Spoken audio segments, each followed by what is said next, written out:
Hello everyone. In this episode I want to talk about VMconf 22. It was an experiment from the beginning. Is it possible to host a vulnerability management event with little effort and budget? Looks like no. So I would like to talk about why the original idea failed and the future of VMconf. The initial idea was to create a website, announce the launch of the CFP in social networks, and everything else will happen automatically. People will apply, and all that remains is to choose the best talks and manage the stream of the event. Well, no, not really. The hypothesis test cost me about $5 for the vmconf.pw domain name. I used my main hosting, made a website myself in one evening, registered email addresses for the domain on a free service, and added a conference description to the wiki CFP catalog. So the CFP time has passed and there have been no submissions. And after all my attempts to invite people directly, mainly on LinkedIn, the situation has not changed. There were exactly 0 submissions. But why? I think these were the main reasons. 1. There are not so few people who work in the field of vulnerability management, but we need an intersection of people who at the same time have something to say about, who want something to say, and are ready to participate in this particular event. The number of such people is relatively small. 2.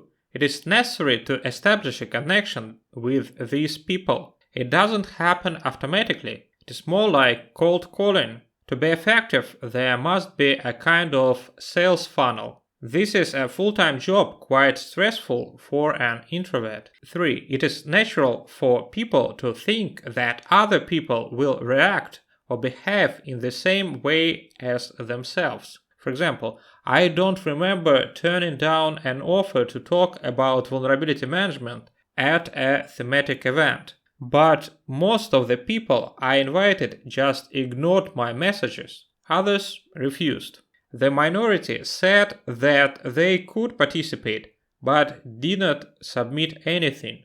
Anyway, I am very grateful to everyone who answered, and I understand those who didn't. 4. Motivating speakers is a difficult topic. What can motivate a speaker? The prestigious status of the event, a huge audience, the opportunity to visit an interesting place for free, have fun, have a delicious meal, receive gifts or even some money. When there is none of this, but only ideas of community building, it is much more difficult to sell. 5.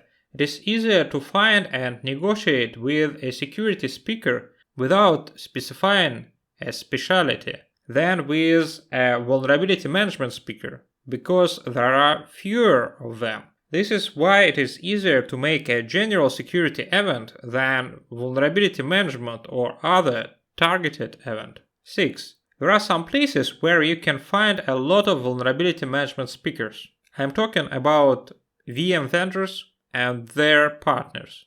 These companies can even motivate their speakers to participate. It is much easier and more efficient to deal with such companies, but their main interest is, of course, marketing. And if you want to do a completely independent event, it can be difficult to find the right balance. 7. The second week of January is not the right time for events. This is just after the holiday season.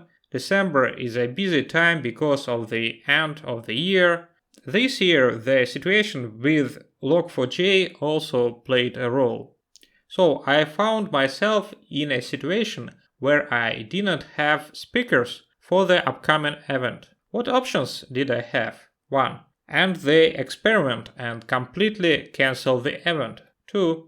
Move the date somewhere in the middle of the year. Restart the CFP, spend more resources on inviting people, order ads on social networks, and seek help from friendly web resources. 3. Delegate this organizational work to professionals and get help from one great VM vendor. Yes, that was an option, and I am very grateful for this offer, but there was a danger that over time it would become a classic one-vendor event. 4. Convert VMconf to something completely different. Well, after a little thought, I decided to choose the fourth path. I still want VMconf to happen, but I don't want to spend much more resources on it and don't want to give it away. That's why I decided that VMconf 22 would not be an one-day event, but a kind of ongoing event that will last until the end of the year. Anyone will be able to submit a YouTube video of the VM talk to cfp@vmconf.pw, and it will be added to the VMconf site and other resources. The only requirement is that at the beginning of the video it should be said that the video was made for VMconf 22. Last year I made 34 videos for my blog. I will be recording them this year too, and some of these videos will be released for VMconf 22. This will be my contribution. If someone also take part, it will be great. If not, then it will be my strange solo performance, but it's okay. At the end of the year, it will be more noticeable whether we have a community behind all this and what the fate of VMconf 23 will be. So this is the new plan. And this is it for today. Please subscribe and leave your comments. Bye.